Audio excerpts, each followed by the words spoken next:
All right, everyone, welcome to the Mangalorian. Today we have finally reached Dragon Ball Volume 20. The end of the Saiyan Saga will happen today. It's upon us. We're wrapping that up, and we're going to start the next arc, which is the journey to planet Namek. And a lot of this volume is just wrapping up, obviously, what went on with the battle with Vegeta, which gets very, very intense. And then we go to Namek. I'm Danny. Jordan is right here. What's up, guys? Yeah, and we're recording this on Thanksgiving week, so I hope you're gonna hope everyone has a safe Thanksgiving. If you celebrate it, if you don't, that's okay too. It just depends on where you live and how much you care. Being with family is always good, no matter what time of year it is. But whenever there's a holiday, it gives us an opportunity, whether or not you even believe in the holiday, to spend more time with them. So let's get it rolling, bro. Why even waste any time? Let's get this ball rolling here. Excuse me. Okay, there we go. So, chapter 231, Fight in the Red Zone. It sounds like something from football, but that's not what this is. So, where we last left off, it was Goku and Vegeta battling out in a battle to the death. Goku was just mesmerized by Vegeta's power, and Vegeta, kind of got cocky, kind of got arrogant, as if that's a surprise to anyone, right? But Goku was deciding to bust out the Kaioken, and he has been using the Kaioken, the triple Kaioken, and it's been just smashing Vegeta. And here, Vegeta is having a complete meltdown, and Goku is basically saying that he admits, like, maybe I've done too much damage to my body using the triple Kaioken. This may not be a good thing. I think what Vegeta specifically says during his breakdown is like really telling, because the thing that he's like questioning is his identity. Like, it's not like, he's very specific about why Goku defeating him bothers him. And it's because he believed himself to be something way greater than he's being shown as at this point, and it's just completely driving him nuts. And that's the whole character arc for Vegeta. That's his whole character arc, is that he can't handle it until he finally can accept it. Vegeta, here, this line I remember was cut out of the English dub originally, the Ocean dub, because I didn't see this line until I watched the Spanish dub version of this fight, where he sees the blood on his hand. It's a great scene too. The fact that it was cut, it's horrible.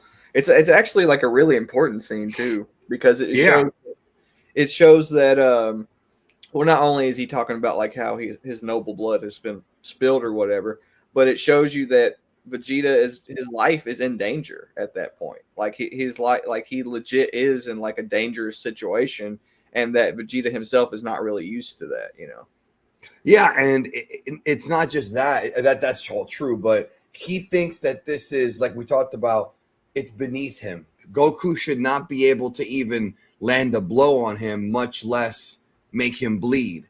And this is when Vegeta it just has a meltdown right here. I'm a super elite. There's no way I can be bested by some low-ranked commoner like you. And this is when he does the whole "this planet is history" line. That panel looks really cool. That one looks really cool. That's an exceptional panel. Yeah, this is like it is. Well, this is like an amalgam of like a lot of different feelings, like frustration, anger, and the power Vegeta has. So he launches himself up in the sky, and just the way he positions his hands, it's not identical to the Kamehameha, but it's similar.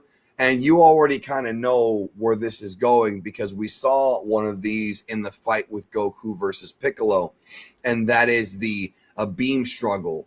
And here, basically, this, one of the most memorable moments from this fight in any language, in any version, whether it be the anime or the manga, everybody remembers this beam struggle. It's kind of like it wasn't the first beam struggle, but it's the first one. Mm-hmm. I've always wondered who Toriyama referenced for Goku right there. Like, what bodybuilder, like, what anatomy that he referenced, I've always wondered because it's very particular looking in comparison to a lot of the ways that Goku is drawn. Like it stands out. It looks very, very close to like human anatomy in a way that Toriyama doesn't really do very often. So I've always wondered like who he referenced for that panel. But yeah, this is like one of the most iconic shots in all of Dragon Ball. And Goku's also never been this buff. I mean, this was like him completely jacked thanks to that Kaioken. And this, of course, as they prepare to launch their attacks, you'll never stop my Gallic gun. In the Japanese, it was called Gallic Hole, but it's the same thing. Vegeta's moves in the Japanese version, in the original Japanese version, were said in English. It's not one of those things where they translated Final Flash from Japanese to English. He says Finaru Furash, like he uses the English connotation for all his attacks. The Big Bang attack, the Gallic, he didn't say Gallic gun, he said Gallic hoe, but still, the point is, all of Vegeta's attacks, for some reason, Toriyama chose to have them be in English, which is a unique choice, I would say. And I talked about it a little bit in my, I did a series of videos in the technique guide all about Vegeta's power. Justin Sullivan with the super chat. Thank you so much for your generosity. It means a lot to me. Goku versus Vegeta is one of my favorite fights in the franchise. Everyone says that. And the Kamehameha versus Gallic Gun beam struggle is arguably the main centerpiece of this epic metaphorical struggle of middle versus upper class. Actually, it's more like lower versus upper class, at least according to Vegeta. Yeah. And I do think that this is like a really metaphorical and just overall heavy moment. I mean, Goku being on the Earth and protecting the Earth from being destroyed by Vegeta, literally and metaphorically in this moment, is really cool. Like Vegeta going and flying up in the air and trying to destroy it from space, that's really cool. Or not from space, but from the sky. Right. That's really cool. And like the way Toriyama set up this whole situation is just very, very well done. It's epic all the way through. Like every little thing that happens is like a new, it's like whoa, that's part of the reason I think more than anything. Don't get me wrong, I do think that people love Goku and Vegeta as characters, but I think the way this fight is structured, the way Goku like gets random power bursts.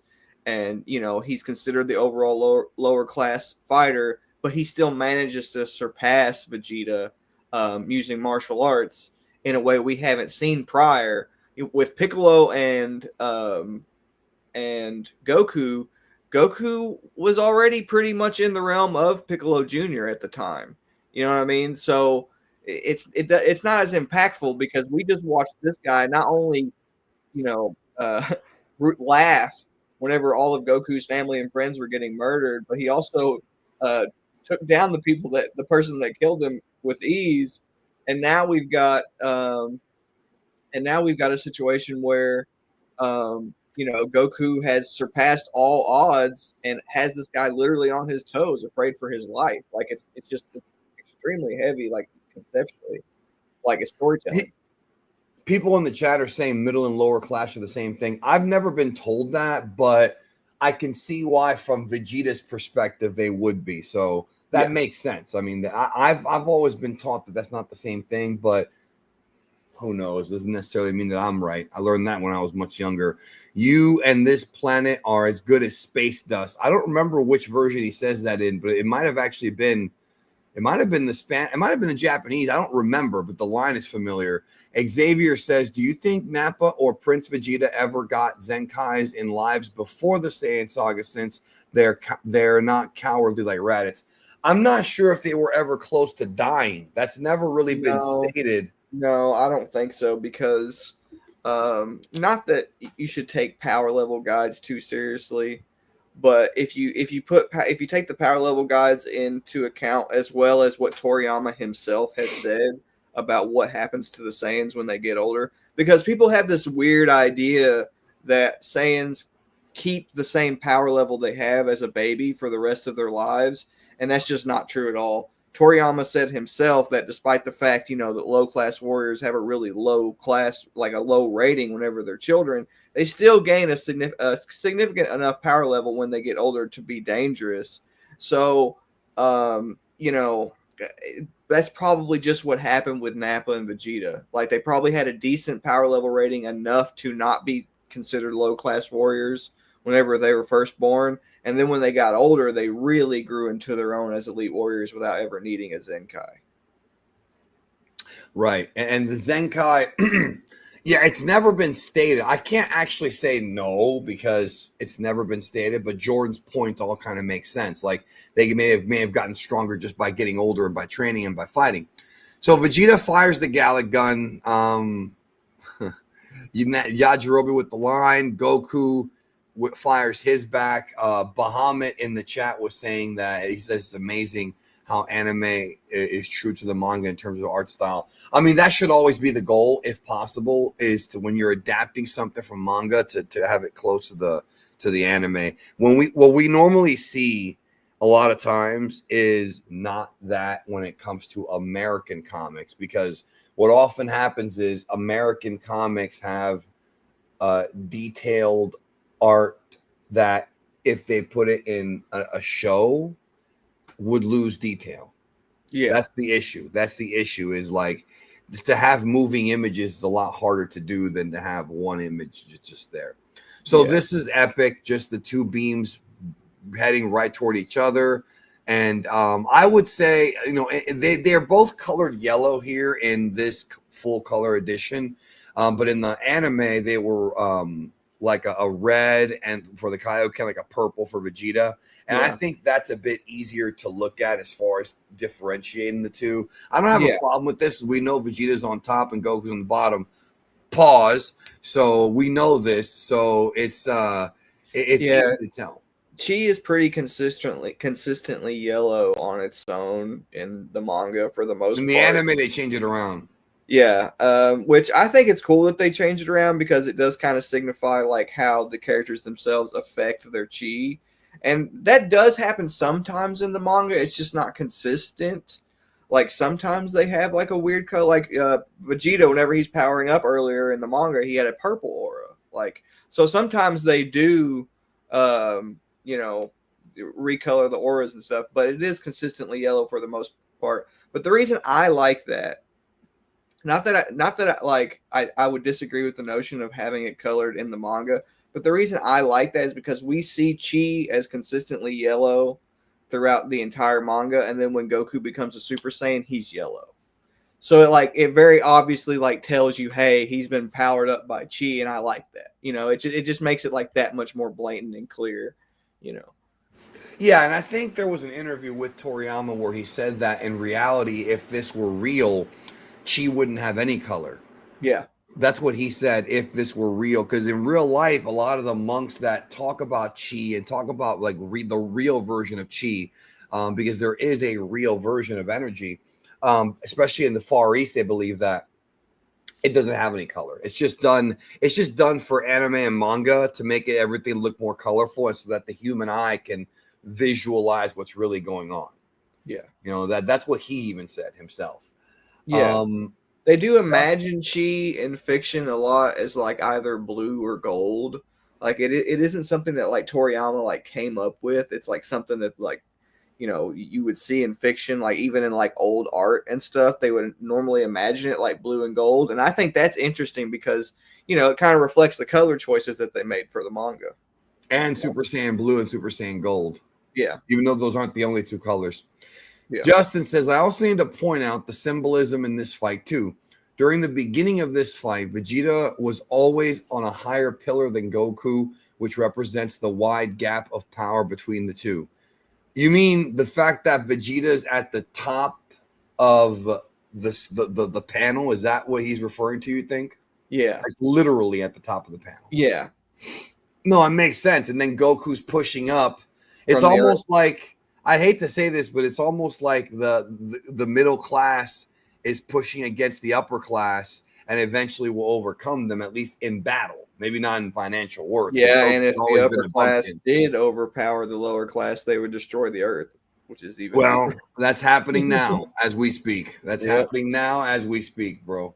Unfortunately. So again, legendary work here. You just can't deny it, no matter what kind of a fan you are. To say this is bad art is objectively stupid, but there are a lot of objectively stupid people in the world. We don't like talking to them. Just phenomenal stuff here. And the thing about Toriyama that I talked about recently on Twitch too was the fact of how fast this guy would draw. It's not just the fact that he would draw these things. Toriyama would literally spend all week dicking around. He had to do a weekly manga. He would spend most of the time dicking around. And then the last 2 days before he had to turn it in, he would quickly just go in there. And so this is all done at a relatively fast speed. And that makes it even more amazing. And that's just because it's the way that he worked. It's just the way that he worked. He draws, people say shit like, how does he draw Goku so fast? Well, he's probably drawn Goku more than anybody else on the planet. Number one, and number two, he's always had that skill. And I was talking to a guy who was basically saying like, I want to get that good someday. And it's like, well, that's going to take a lot of practice because much like Vegeta and Goku, there's a metaphor. Vegeta was already that strong. So Vegeta represents Toriyama, meaning that Toriyama's always been an art prodigy. It wasn't like he started drawing and then got better, which he obviously did, but like he always was at a level above what his training would tell you. Yeah, and then he did improve as well. Like that's what I'm saying. But he was already he already had a head start because of his talent. Yeah. And I like that the beam struggle is continuing on for several pages. Right? Continues on. Goku ends up winning the beam struggle. He can't handle it. Vegeta can't because Goku taps into Kaioken times 4. There's the panel right there, which is really against the rules. And Vegeta goes flying. Chapter 232, The Moon. This is the thumbnail that we chose. Goku's in excruciating pain. Yajirobe thinks that the coast is clear.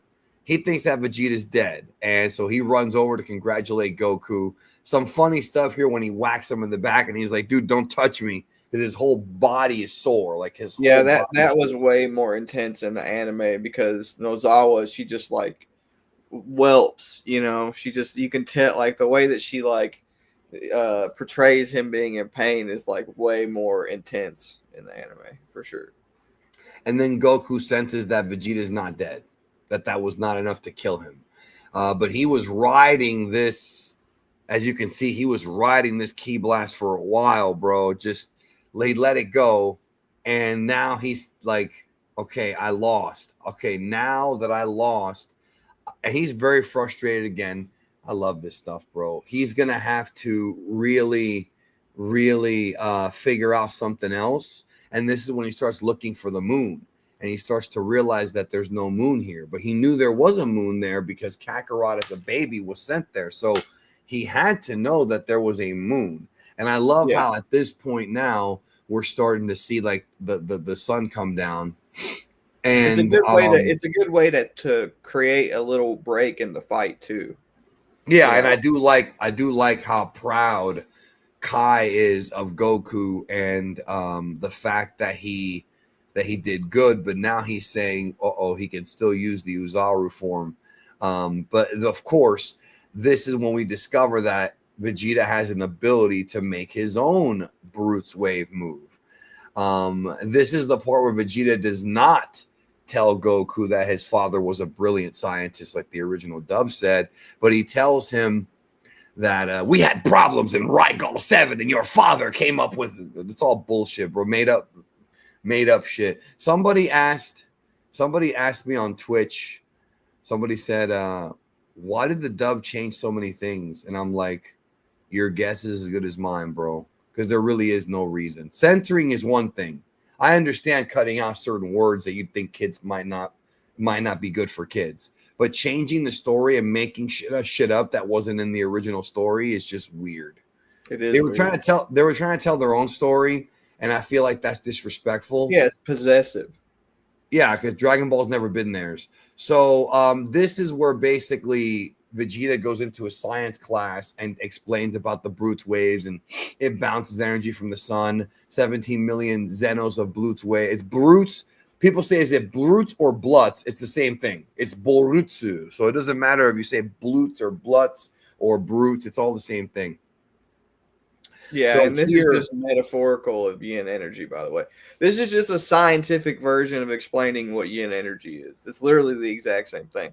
Like if you were to like pick up a book where they define yin energy and they talk about it, they would literally tell you that it's the energy that bounces off the moon and hits the earth. It creates like damp, dark environments. Everything that's like dictated with like wet, dark environments is associated with yin. So it's like, oh, really? Wet, dark environments, you say? yeah, Hmm. yeah, That means something to me. But but I will say that there is truth to this though. Like the moon's rays are the sunlight bouncing off of it. Like that, there is some actual science in this. It's just science yeah. fiction. Yeah. Let me get this super chat from Sleep. I need you, Sleep. He says, I started watching Dragon Ball in Japanese for the first time. I honestly think it's 100 times better than the dubbed. Wonder where I heard that before. But it's going by slow for me since I've watched this so many times. But I still love it. Well, it going slow is not because of the language you're watching it in. It just goes slow because it's a long show. That it doesn't matter if you're watching dubbed or sub. The time of the show does not change based on the dub you're watching. Although the original Ocean dub did censor stuff out and cut a lot of stuff out. And of course, if you're watching Kai, it's going to be shorter just because they did the same thing. But if you're watching the original Z, it's not going to ever change the length of the show. But it could just be that you're experiencing how long the show is no matter what. So Goku fires the blast up into or Vegeta fires the blast up into the air, makes it explode.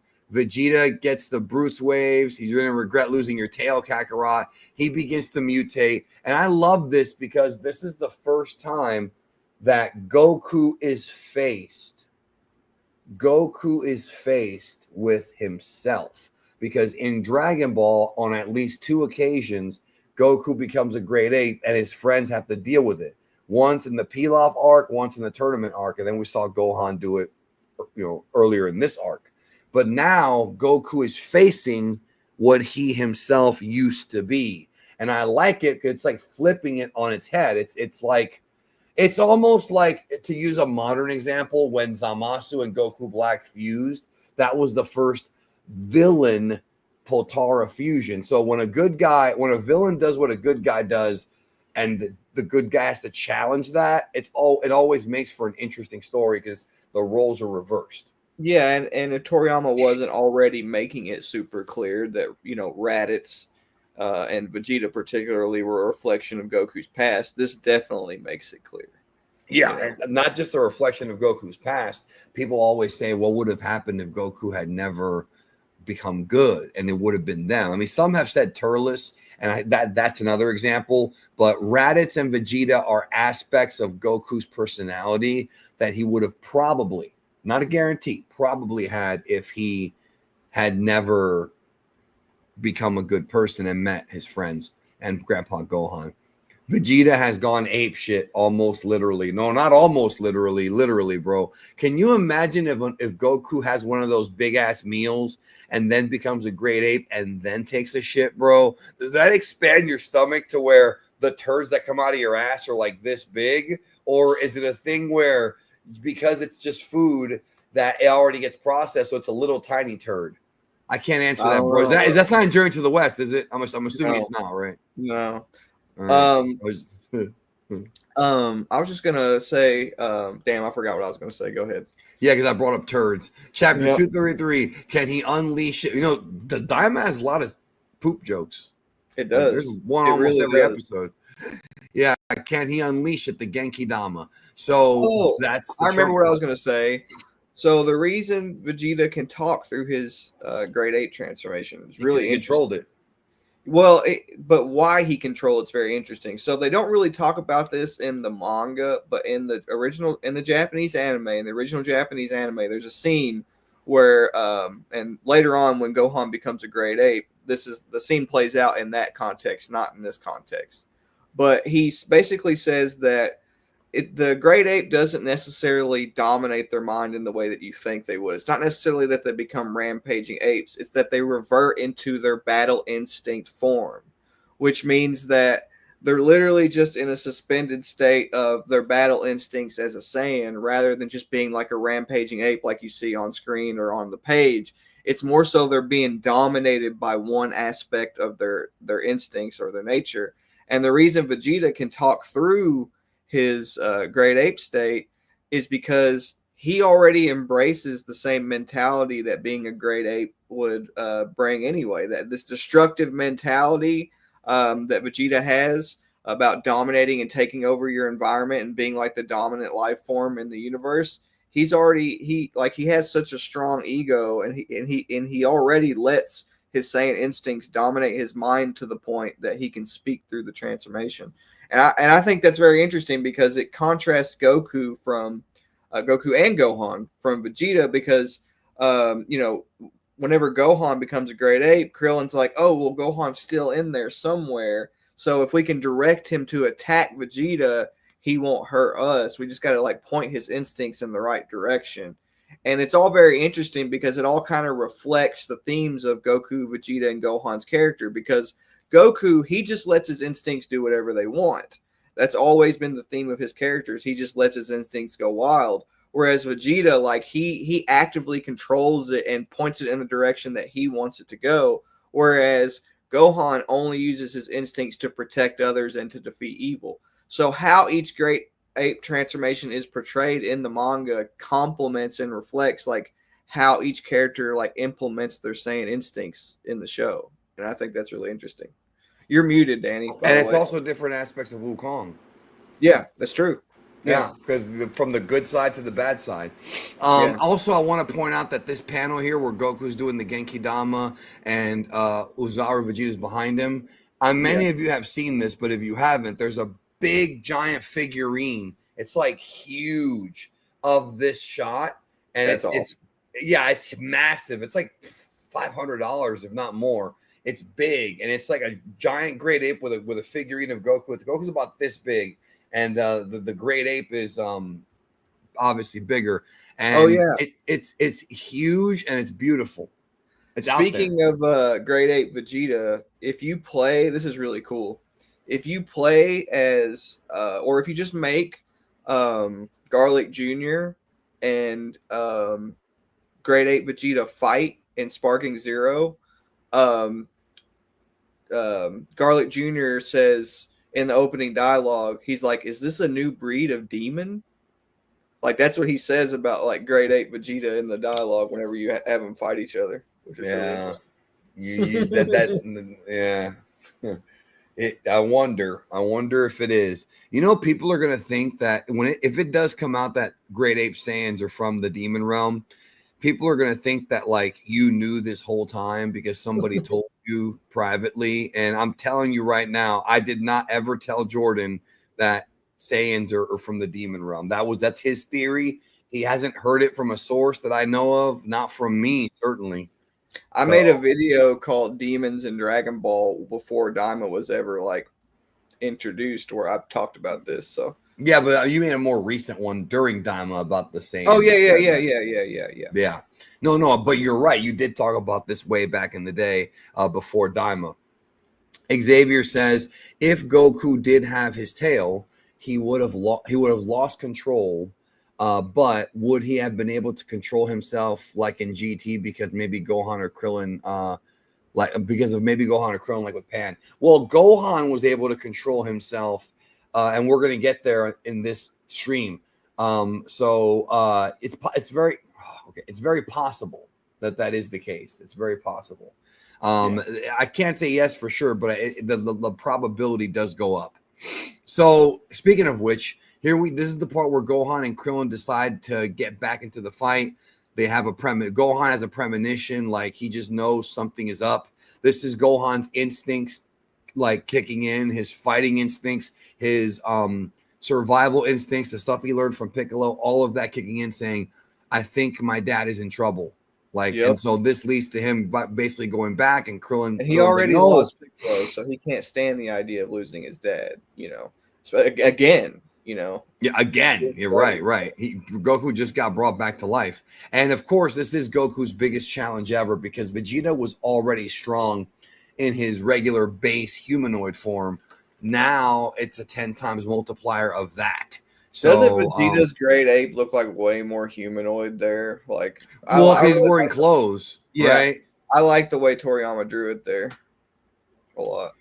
Yeah, and then he's like, "Hey, Kakarot, this is impressive." Yeah, and then Goku's like, "Well, when I was younger, I didn't appreciate this part of the fight that much, and I think that changed when I watched original Dragon Ball, which is why, again, it's imperative that people don't skip it, because I tended to enjoy this fight a lot more when I understood the dichotomy of the two and how it made sense.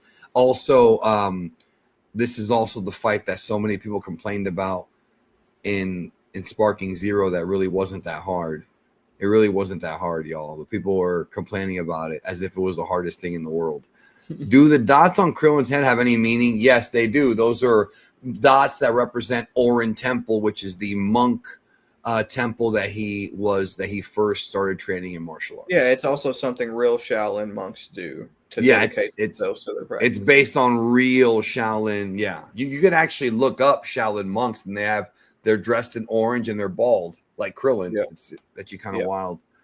So this is a very important part of Goku's character development, because this is when Goku realizes that he did the Great Ape, that he realizes that he may have been the one to accidentally kill his grandfather. And that's a big deal for Goku, because Goku losing his grandfather was a major, major breaking point in his life, and it obviously led him in a certain direction.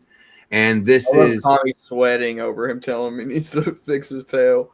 Yeah, because Kami saw everything go down. So, and that's well, hey, how did Goku lose his tail? I get that question all the time, and it's right there in the anime and manga. I feel like I get those questions from people who haven't seen Dragon Ball Z in 20 years, or people who have only played the games. And the other day, I mean, it gets very frustrating, because the other day I was in a Discord server, and this guy was asking all these questions about like shit that happened in Super, and we're like, did you not see Super? And he's like, no, I'm playing Sparking Zero though. And I'm just like,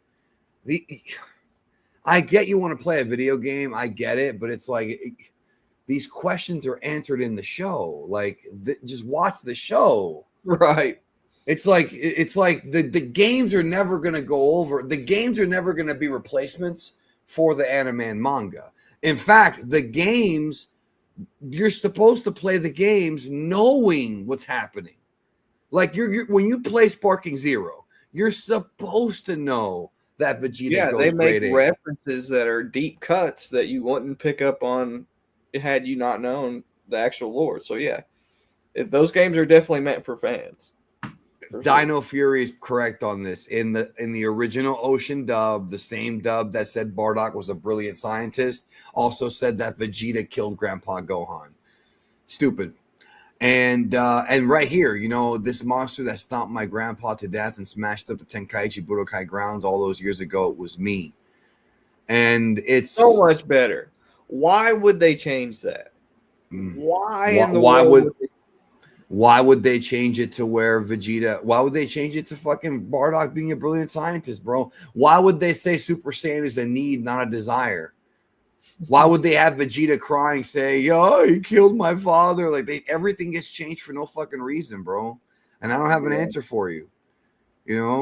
Why would they change it to where Goku says, "I see good in him," like fucking Anakin Skywalker when Vegeta's leaving, when none of that was in the original story? And then people wonder why I hate the dub. You know what's funny? From now on, when somebody says, "Why do you hate the dub?" I'm gonna say, "Watch the sub." That's how you'll know. When you watch the sub, that's how you know why I hate the dub. Because people who say, "Why do you hate the dub?" have not seen the sub. Because even people who defend the dub who have seen the sub, they're like, you know what? They did make a lot of changes. You're right. The script is trash. At least they know. Yeah. At least they know. There you go. So now Vegeta is too much for Goku. So Goku has to use the Genki Dama, the Spirit Bomb, as they call it in the dub, of course. And you know what they call it? You know what they call it in the Spanish dub? What? Genki Dama. Imagine keeping the Japanese name. Just imagine that. I like seeing a great ape fight like a human. I think Me that's really too. cool. I want to see more of it. I wanted to I see think more of it in GT. I think that is a really cool little thing that Toriyama did that we didn't get to see with the other great ape. It makes this great ape thing more unique in comparison to Goku's because he's literally fighting like he actually would as a person, which is super interesting. And I like how Goku's now using the Kaioken defensively because he has to use the speed boost to dodge Vegeta and his attacks. I mean, but it's too much for him because Vegeta is also very, very fast while using Uzaru. You would think that when he got bigger, he would get slower. And granted, it's harder to catch. It's harder to catch. Disciplined. He's disciplined as a great ape. The reason Goku's slower as a great ape is because he has no discipline. He's just an animal. He's just running. He's stuck in an emotional state. Whereas with Vegeta, he's disciplined. He can actually move his great ape form around like he wants to. So he's going to be faster and more effective. It's awesome. Let me the super chat from Sleep. I know people want a bug fusion with Goku and Vegeta, but do you think Vegeta would even be willing to eat the bug? Yeah. It's possible, but I'm not sure if the fusion. I'm not so certain that the bug fusion in Daima is going to be Goku and Vegeta. There are other characters, and we'll leave it I would at that, love bro. to see Piccolo Vegeta, bro. That's actually like, don't get me wrong. I think Shin Goku would be amazing. It's just an awesome concept in general. Like seeing Shin Goku would be freaking awesome. But Piccolo Vegeta would be really cool. I'm just saying. Yeah. And then we have here from RPT, gotta watch anime sub to get all the context. Well, I can't speak for every anime, but for Dragon Ball, that's certainly the case because of all the changes they made. Gabby 3006 says Full Metal Alchemist or even Attack on Titan should be prime examples on how to make good quality dubs, especially Full Metal. That's exactly what I was saying, literally seconds ago, in that I can't speak for every single dub. But Dragon Ball is one that I know has a lot of changes, and it's literally, we talk about them every week. Ghost of Solo says, I always wondered why Goku Gohan always fell asleep once they left the Great Ape state versus Vegeta. Maybe Vegeta was just older. I think it just wore them out. It's like when a kid, all right, I don't have any kids, but I've been around a lot of kids. When a kid is like running around and then eventually gets tired, like they get tired faster. You should let a kid run around. Having an emotional, adrenaline-fueled reaction, which is what happens when Goku becomes a great ape. He's essentially adrenaline-fueled at that point. That's the reason you see him stomping around, waving his fist around, shooting blasts everywhere, like because he's in an emotional, rampant, adrenaline-fueled state, and it would wear you out, Tenshin Han, I need to borrow your move. Taiyo Ken, you wouldn't know that was Tenshin Han's move if you didn't see Dragon Ball, except for that Goku mentioned it there. So he does it, and then that is the one thing that no matter how big and strong somebody gets, go for the eyes. Everyone has eyes, and Goku does it. And that buys him time because that's going to work on Vegeta's big-ass eyes. That's going to buy him some time so he can prepare. Yeah, that's a classic. Yeah. I love that. So he can prepare the Genki Dama. So here he is gathering up the energy. And then we move on to chapter 234. What will happen to Genki Dama? So Goku's here gathering up the energy while Vegeta is trying to get his vision back. And so he has to hurry because even though he did distract him for a time, it's not enough. It's not enough. Excuse me. And then Vegeta goes for one of them big-ass mouth blasts, the same one that we love to fight against in Sparking Zero. And Goku starts to freak out. The mountain is destroyed. Goku almost gets taken out, but he's okay. And Goku, in the middle of gathering the energy, gets knocked away. So he's still... The Genki Dama was lost here, as you can see. Like, it was lost. Like, he's like, damn it, I lost it. So he's got to... He's literally saying, I used up all of my ki. I don't know how I'm going to win this fight. Like, this is where it's like, yeah, Goku's very dangerously close to dying at this point. So he's just trying to survive at this point. He's getting knocked around. I love how Vegeta's just knocking him around like nothing. And remember, this is a controlled Great Ape, which of course makes it, makes him that much worse. Yeah, it makes it that much more dangerous. Yeah. Yeah, and here comes Gohan and Krillin to the rescue. Goku almost gets stomped on like his grandpa by Vegeta. Yeah, right. Yes, yes, yes. And you did a web comic about that event happening. Yes, I did. Yeah, Yeah. yeah. I remember that. It was well done. And then this look at Vegeta's like, I'll accidentally crush your heart with the one finger. He wants to basically finger Goku, pause, and just go down with one finger, instead of just pancaking him. And then once again, Goku, what does he do? Go for the eyes, man. He goes for the eyes. Like it's logical. It's logical. Goku's got crushed legs at this point. He's got nothing left. I mean, he's lost. He's lost the fight. Did Vegeta cheat? I think that's up for interpretation. Some people think that he did. Some people think Kaioken is cheating. They're both techniques, so it's Right. a difficult thing to say. So now he wants to crush him, and then chapter 235, Son Goku at death's door. You can leave it to Yajirobe to get rid of the Saiyans, and it's like, wait a minute, this is bullshit. Is that really going to happen? But Yajirobe's maybe his biggest moment ever in this story. Goku's getting crushed. They're trying to make the save. Like they're trying to sneak around Vegeta. They run into Yajirobe. They have a discussion. Yeah, they're basically thinking Yajirobe ain't gonna do a fucking thing, right? Yeah. Nothing. So here, Vegeta knows that someone's near, right? And they're trying to keep a low profile. So Krillin's trying to chop Vegeta's tail off with the Kienzan. Right. And then I love this part. He throws it, and then what happens? Vegeta jumps over it. See, he felt it coming, and he just jumped over it. And in the anime, you actually see it chop a mountain and make it into a plateau. It's not in this version. And I always thought that was cool. Yeah. And then he's like, okay, well, once I get done with Kakarot, you're next. And now Krillin's like, well, I might be fucked. And then bam, Yajirobe does the unthinkable and chops off Vegeta's tail, which again, that's great. And here's the thing about this that people don't realize.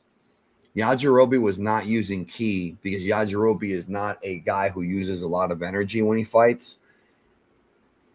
And if he was using ki, Vegeta would have sensed him, like what happened with the Kienzan. But instead, the fact that Yajirobe did not have a high power level is why he was able to do that. That's something a lot of people don't understand. It's not always about power levels and power. In this case, the fact that Yajirobe didn't have any power helped him. Yeah, he had technique. Well, that and Vegeta couldn't sense it. Yeah. Justin says, fun fact, not only is Vegeta the fifth villain to beat Goku in a fight, but also Goku never defeated Vegeta. He lost to Vegeta here, then in the rematch when Vegeta pulled a cheap shot and barely beat him on Beerus's planet. Well, I thought you were talking about the Majin Vegeta fight because he did knock out. Majin Vegeta knocked out Goku, but of course there's that whole, I had Super Saiyan 3 in my back pocket thing.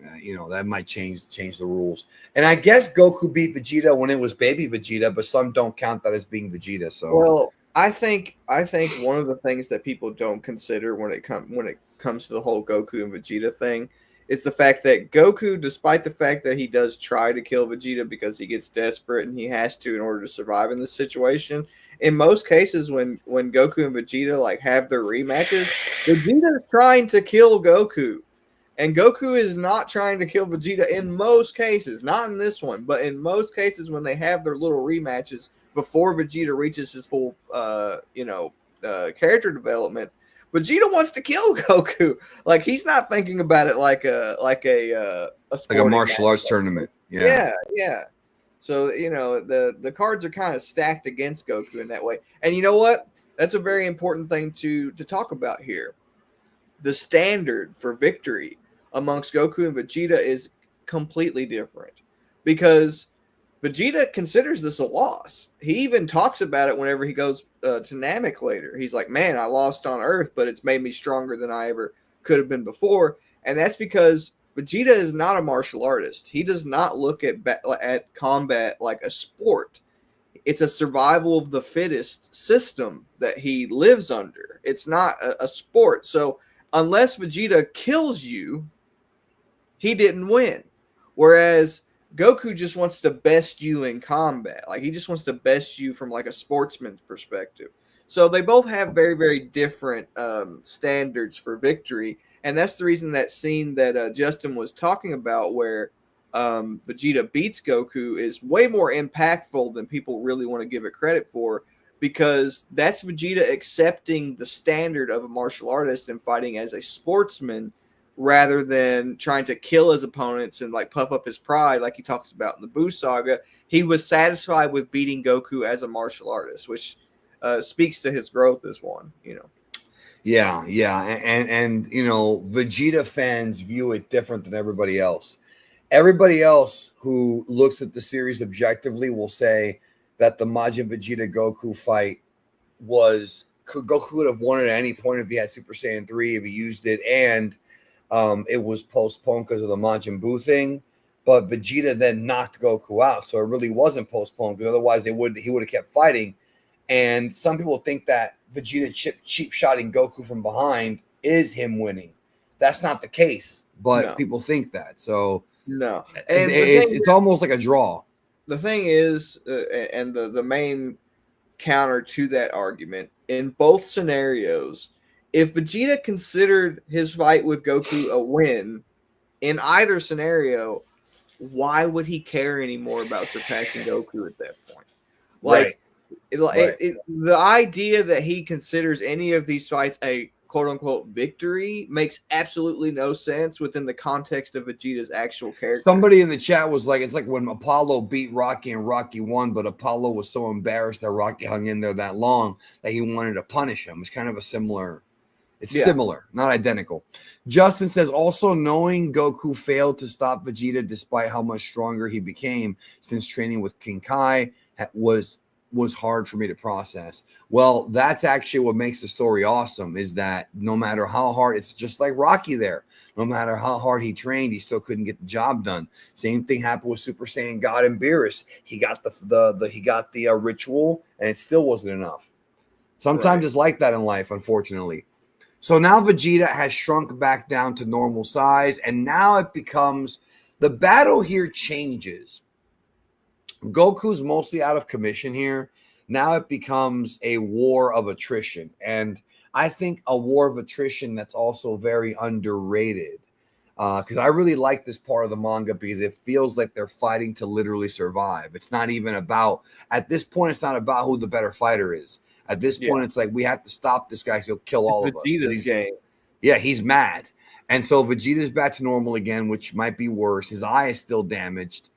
And now Vegeta's like, you pissed me off. I'm going to kill you. And then he goes after Gohan first, and he's about to, he hits Gohan, he's about to finish him. Here comes Krillin. So this becomes, again, a war of attrition because everybody wants to get their piece. Vegeta sees him coming. And at this point, even before this, is when Vegeta started sensing energy. Like, you could actually see him slowly learn how to sense energy. He wasn't adept at it like he would be on Namek, but he was slowly learning it little by little because he's a prodigy. So Vegeta here is just taunting Gohan. And I'm not sure if he wants to kill Gohan just to piss off Goku, but he certainly wants to get rid of any other Saiyans that might get in his way because he knows how dangerous they are. So he throws Gohan down next to Goku, and that actually would turn up to be a mistake. And Goku's like, I can't even move because most of my bones are broken. Like, I'm fucked. And at this point, he's saying, I'm going to kill Kakarot first. And of course, that's a bit personal. He comes in and he steps on Goku's ribs. He breaks Goku's ribs. Panel, that is like Goku's fatherly nature coming out full. people look down on Goku calling Gohan an idiot there and acting that way, but that's actually one of the most fatherly things that Goku ever does towards Gohan. I don't know, man. Last week's Daima, he said he wasn't there for his kids. He Well, I must mean, be a bad father. he's dead most of Z, so he's not wrong in that sense. Like he's not wrong because I wouldn't say most of, but for a big part of. Yeah, for a huge part of it. Like, and Goku does tend to downplay himself in every aspect of his life. But I think it's funny because he does bring up what Piccolo tries to teach him here, and that's what I think funny about it. It's like Piccolo. Everybody's like, oh, like Piccolo's his real dad or whatever. But it's not that. It's that Goku, he is not capable, unless of being in this type of situation, of pushing Goku or pushing Gohan this hard. It takes stakes that are this large for Goku to even be able to muster up the strength to say this to Gohan, because basically what it is Goku is just very empathetic. He's very empathetic. He cares a lot about what Gohan wants out of life.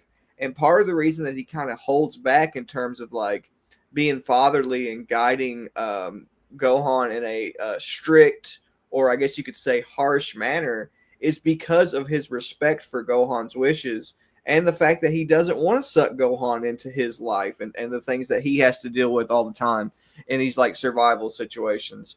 So, it's a bit more nuanced than people want to give it credit for, but I actually particularly love this aspect of Goku and Gohan's relationship, because it really does seem like, despite the fact that Goku is really lenient on Gohan, whenever they're in these life or death situations where their lives are on the line, something comes out in Goku that you don't see very often. And people don't give him enough credit for that. True. Justin Sullivan said also Goku nearly getting crushed to death by Vegeta is probably the most painful defeat he has ever endured. Well, in a literal sense, I would agree with that. I would agree. Diego Hernandez says, did DBZA not ruin the fandom? Some comments on your great vid yesterday about Piccolo is his real dad are downright cringe. Well, some of those are just meme comments. Not all of them. Like, they're all just meme comments. I don't take those seriously because people are just having fun with it. You know what I mean? I don't get mad at that because the Piccolo's his real dad thing is like a meme. As far as DBZA ruining the fandom, I'm not sure about ruining the fandom. I think the issue is when the fandom believes that Dragon Ball Z Abridged is actually the real story and it's the actual story, and they only see that without watching the real show. That does piss me off. But that's more on the reflection of on the person than what he's been told than the whole fandom. RPT 236, Majin Vegeta considered this fight a draw until Super Saiyan 3. Well, yeah, because Vegeta, when he comes back to life, the fight a draw. He's talking about that fight. When he comes back to life, he yells at Goku. He's like, "You were hiding Super Saiyan 3 from me the entire time," because he saw it from the afterlife. So, yeah, he did kind of consider it a draw until he found out about Super Saiyan 3, and then he was like, "Bro, like, it's not. You weren't even hitting me with your best." Yeah. If you're not using Super Saiyan 3, it's not a draw, right? Right. But I also think Vegeta needed to see that because that would lead to him coming around. Well, it's a great contrast to what Vegeta did here, because Vegeta did have another form at his disposal, and he was so ruthless and arrogant and egotistical that he was excited to use it against Goku, and he was excited to kill Goku. Whereas Goku was like, you know what, I may have another form in my pocket, but I'm nothing like Vegeta. It's a really great contrast to like the Saiyan Saga, if you think about it. Dragon Ball is a Japan show with Japan philosophy. American fans can only grasp so much ideas fully. That's false, because the two people on this show were able to grasp it. Why the fuck can they not? What you're basically saying is that American fans are too fucking stuck to their own ways and stuck in their own nostalgia to ever really understand that it's Japanese, to ever look into it deeply. And with that, I would agree with you. Yes, a lot of fans don't look at Dragon Ball as deeply as others do. but that goes for a lot of things, including Star Wars, including, you know, all kinds of like mythology, all kinds of different stories, Lord of the Rings. You can view things from a surface level, or you can view things from a deeper level. But the idea that American fans can only grasp so much, as if like American fans' brains can't comprehend Japanese culture, that right there is the same mentality as to why the dub was changed. That mentality right there. That's what they said in Funimation. Well, Americans are too stupid to understand this, so let's dumb it down. And as somebody who, I'm not American, but I was raised here, I'm like Goku, bro. I'm not from America, but I was raised here. I find it insulting that you have to dumb down this fucking show for me when I'm not an idiot. I'm not a stupid fucking kid, bro. And there are a lot of dumb Americans out there, make no mistake. There's a lot of dumb ones out there. I'm not denying that. But I think it's insulting that they have to dumb shit down because, well, they're not going to understand. I understand the shit just fine. You know? I think the idea of generalizing Americans as one thing is in itself a surface level take. It's also kind of prejudice, but at the same time, I see why they say that. Well, that's true, but it's also, you want to talk about surface level. There's zero nuance to that statement at all. Like painting an entire group of people, painting a picture that they're all this one way is in itself a very surface level thought with very, very little nuance. So you can't accuse people in America of being surface level if you're going to have like a surface level thought like that. You know what I mean? Like it goes much more. It goes much deeper and more nuanced than that. Yes, it does. It's just I don't like the idea of like them saying that Americans can't grasp it when if it's explained to them, they can. Right. They have to be willing to. So here Goku or Vegeta is still punishing Goku despite Goku being beaten. You know, he's still going to hurt him because he really does not like the fact that Goku surpassed him. He has heat with Goku more than with Gohan or just with everyone else. So now Gohan is stepping up and actually asking for the fight, which is new. And here Gohan will actually try to fight with very little experience. And he actually gets a hit in. And Vegeta's like, well, how? I mean, a lot of this is not so much about power. It's about the fact that Vegeta's worn out. He's been fighting Goku. And he's been fighting, you know, now he's fighting Gohan. And he's transformed. And Vegeta is way more tired now than he was at the beginning of the fight. And Vegeta is still stronger than Gohan and has more experience. But when you're tired, man, you're not that strong. Right. Once again, the Genki Dama, chapter 237. They're going at it here. Krillin's trying to check on Goku. This is, of course, the part where Goku gives Krillin the Genki Dama energy, which I love. Enigma says, is the Uzaru form a multiplier of Super Saiyan, like Super Saiyan? Yes. Go watch my Uzaru Explained Transformation Guide. Go to the Transformation Guide series on the channel and watch the Uzaru Great Ape Explained video. That goes into all of that in detail. You should watch the entire Transformation Guide, actually, so you know everything about all the transformations. So Goku hands off the Genki Dama to Krillin. He hands it off to him, and this is the first time we really see something like this. You know what else this tells people that people just straight up overlook? My favorite thing that people overlook about this scene is the fact that Krillin is pure of heart. Because, you know, he is not necessarily considered pure of heart when him and Goku first meet. Yeah, he couldn't ride the cloud. Yeah, but here he can manipulate the energy of the Genki Dama. And what I really, really love about that is it's Toriyama killing two birds with one stone. It's him saying, hey, Krillin has pure intentions. He's grown a lot as a character. He's not the same character that he was in Dragon Ball because he can manipulate the energy of the Genki Dama while also doing everything else that you're seeing happen on a surface level. That's what I'm talking about. Like, subtext in a story is not hard to comprehend. It just takes basic, critical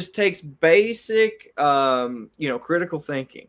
You think about what entails being able to use the Spirit Bomb, which is having a pure heart, which allows you to manipulate the energy of the Genki Dama. It basically opens it up to where you can manipulate everybody else's Genki because you're doing it with a pure heart.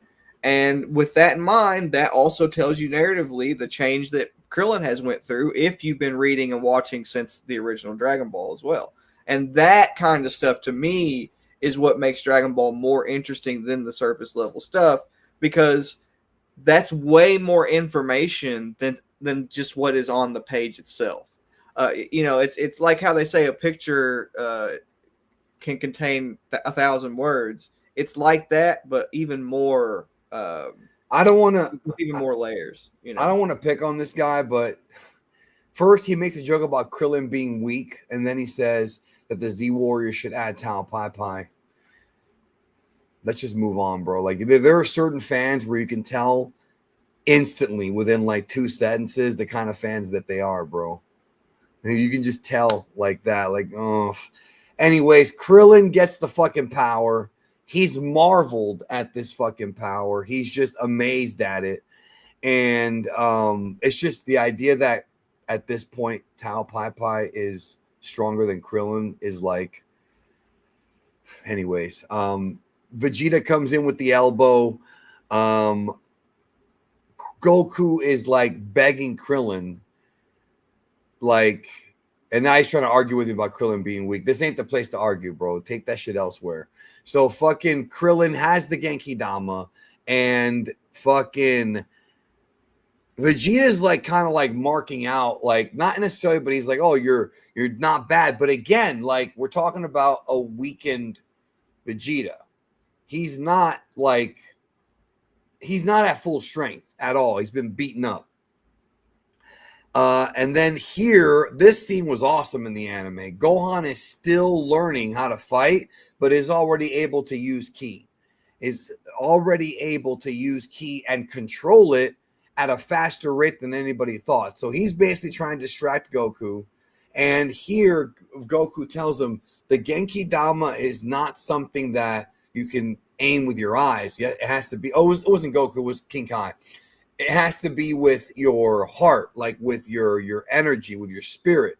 Excuse me. And this is the first time that Kaio and Krillin ever talk. Can you imagine seeing this play out in like a real life scenario where Toriyama talks about how the energy is invisible and stuff like that? Can you imagine like seeing Krillin just standing there with his hand? There's just like nothing there. Nothing there. Yeah. He's like holding all this energy, and then he like shoots at it. That'd be so cool. This move right here is awesome in the anime too, where he fires this rapid fire ki blast shot. He's like, okay, you want to fire ki blast? I got you.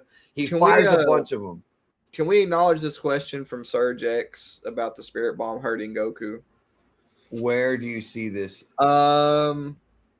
Oh, that we talked about that. We talked about that before, bro. I already covered all that in the Ultra Instinct Transformation Explained video. Yeah, you can be hurt by the Genki Dama. This idea that somebody who's pure of heart can't be hurt by the Genki Dama is false. You have to be pure. You have to be pure of heart to be able to manipulate the energy of the Genki Dama. But you can still be hurt by the Genki Dama, and you also have to consider that Goku was in Super Saiyan Blue, where maliciousness resides in his heart while he's in a Super Saiyan state. So, anyway, I just wanted to acknowledge that because that's like a very common thing that I see where people are like, oh, people who are good can't be hurt by the Spirit Bomb. That's just not true. I just wanted to debunk that, like as much as humanly possible. Right. And then again, Krillin is hesitating, and Gohan's getting beaten up. And now he's like, watch closely, Kakarot. I'm gonna end your son's life. And then finally, Krillin thinks now is the time. He fires it. This is a beautiful scene in the anime, bro. This is, I think, DBZ episode 34. So good. So good. He fires it. Vegeta sees it, jumps over it, just like he did with the Kienzan. Chapter 238. Now all hope is lost because he jumped over it. He missed, and it's like, oh no. And then everyone's freaking out over this. What I like about this is it lends relevance to Krillin and Gohan surviving the fight.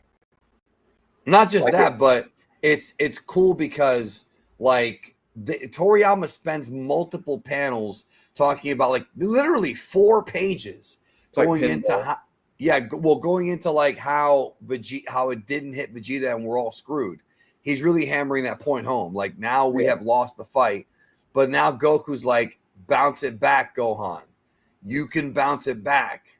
And then Kaio's like, oh, that's right, he As can. long as you don't have an evil chi is actually specifically what he says. He Yeah. says you can bounce it back as long as you don't have an evil chi. And that should tell you what Super Saiyan is. The fact that Super Saiyan has an evil chi should tell you like what it is. We'll talk about that more whenever we get to Namek, but that statement's like really important. Yeah, and also it was actually used in the Super Android 13 movie because they straight up say it like Goku has anger and evil in his heart. Even though Goku's not evil, he's got wrath inside of him.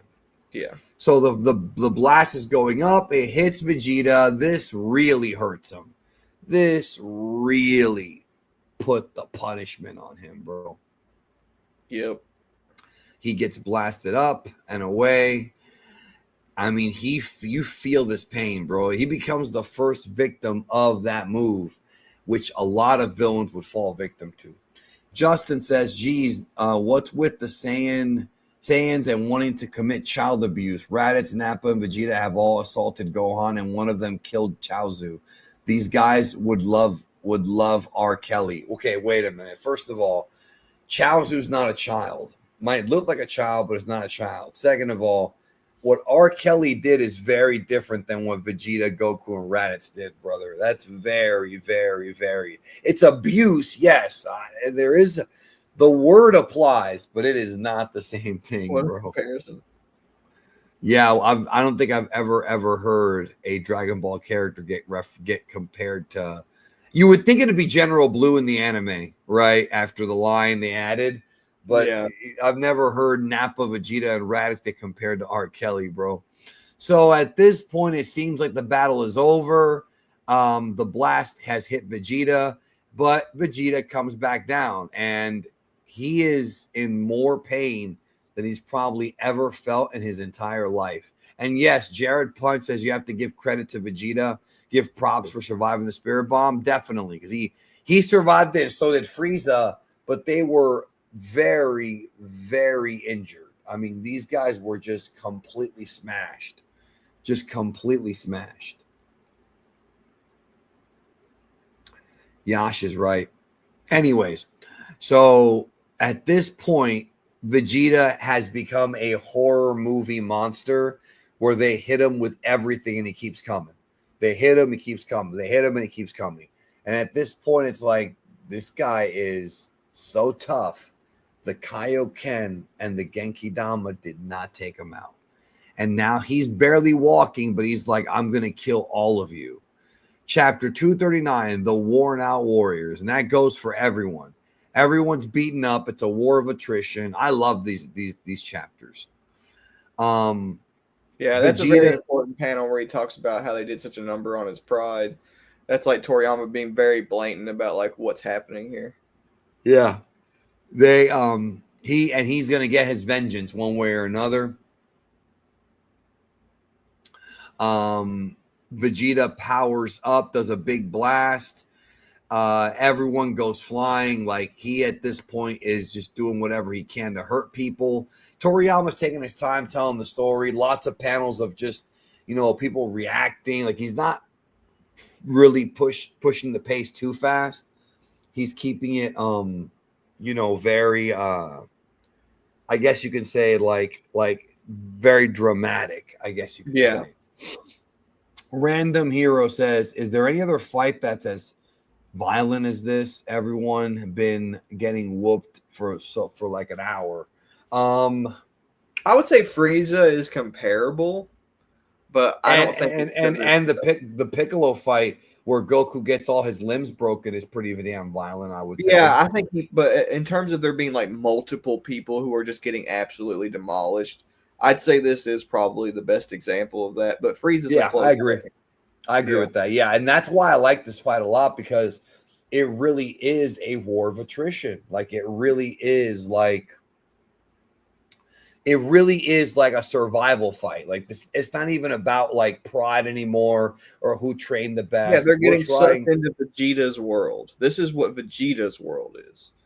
Yeah. Like this is what his everyday life is like. Like they're used to living life as an Earthling. This is like your introduction to what Vegeta's everyday life is literally like, which is And that's kind of sad too, considering, that that's yeah, his life. yeah.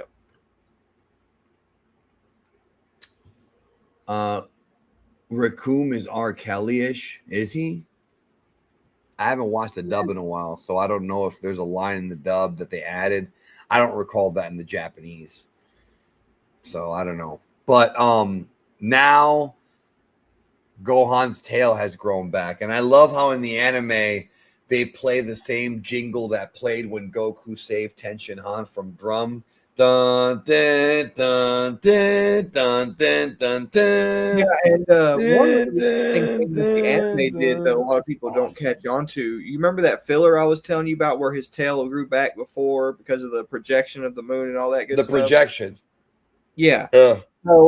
So this is like a repeat of what happens in that filler. But what's really interesting is that whenever Gohan is fighting Vegeta, particularly in the anime, they add some more combat stuff.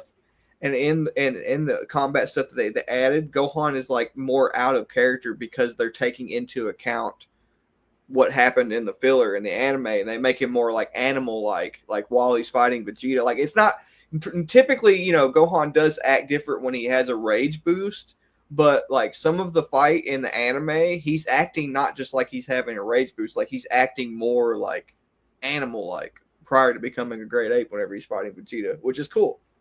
It's really cool. Hugo says, would Uzaru Vegeta be the strongest Frieza Force soldier? I would say Captain Ginyu was probably still stronger at this point. Even Oh yeah, definitely. yeah. I would put the higher tier Ginyu Force members above Great Ape Vegeta. But we're not there yet. That's the next arc. So we don't really want to like go into that yet. We'll have plenty of time to talk about it in the coming weeks as the next arc begins in this volume. So Vegeta realizes, okay, like I'm gonna have to stop this. He's the one that made the artificial moon, so it's his fault. He created his own death. He set up his own destiny, and then here comes Yajirobe for the save. And again, Yajirobe might not kill Vegeta, but he buys time because man, that cut on his back was deep. He cut through the armor, dude. Like it might not have been enough to kill Vegeta, but my God. King Cold, I don't consider King Cold a member of the. He said Frieza Force soldier, bro. King Cold's not a soldier. Right. That doesn't count. And also, don't take the power level guides too seriously. Do not take those guides too seriously. Those guides were created to essentially give you a guide for who's stronger in the anime. They are not necessarily official in the sense that Toriyama took them too super seriously. Because if you really stop and think about it, if the power level guides themselves were consistent, and the reason that you can kind of like debunk them like right off the bat, then Goku never would have been able to kill Grandpa Gohan as a Great Ape. He wouldn't have been That's strong true. enough. Like That's true. the power level guides, the multipliers, all that stuff, they are just supplementary data put there to help you have an understanding of who's stronger than who within the anime context. It's basically just a guide. You're supposed to treat Well, it more like and the power levels in the story were used as a story as like a story tool. yeah. Because it's always like beep beep beep beep beep, and it's always like, oh, he's not strong, and then it turns out that he is strong. So it's what I mean. Yeah. Like it's always like that. That's the way that Yeah. Toriyama uses. If Vegeta was really like the strongest Ginyu Force member as a Great Ape, he would have no reason at all. Or if he was the strongest Frieza Force member as a Great Ape, he would have no reason at all to feel insuperior to anybody in the Ginyu Force or anybody else in the Frieza Force. And everybody constantly shits on him in the Namek Saga about how he's weaker than them, how he's a joke. So you can take the power level guides at face value if you want. I think that's fine. But I think if you look at it from a narrative perspective, it doesn't make much sense for the Ginyu Force to take Great Ape Vegeta that seriously. It just doesn't. Right, right, and everybody just looks down on him, and he has to they take his spot in the story, being the arrogant villain, and he takes Goku's spot, which is something we could talk about when we get there, because that's a very interesting idea. That's why Vegeta became so popular, because he became the anti-hero of the arc. Justin says if Will Smith were here, all he needs to do is unleash the power of his beta slap. Would have him down to one shot. Just ask Chris Rock. Here's the problem with the beta slap, bro, is that at this point, Vegeta was also beta. So it might not work on Vegeta, bro. He may be immune to the beta slap. I don't know, man. We're going to have to ask some power scalers about that one, bro. Because I'm not beta, so I don't know how strong the beta slap is.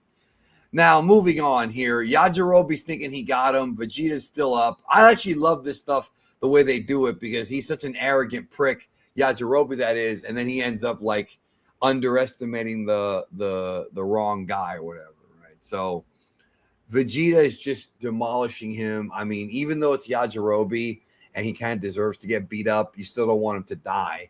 And then here, Goku tells Gohan, look at the ball in the sky. We need to hurry up and transform. He needs to hurry up and transform because people are dying. And then here we are, in chapter 240, the final gamble. So I love this art right here, and I love that now Vegeta's about to get a taste of his own medicine. Remember, Vegeta gave Goku a taste of his own medicine when he became a great ape, going back to the original story, the earlier stories. Now it's the other way around. Yeah, and this is awesome. It literally is immediate karma for Vegeta. It is immediate karma.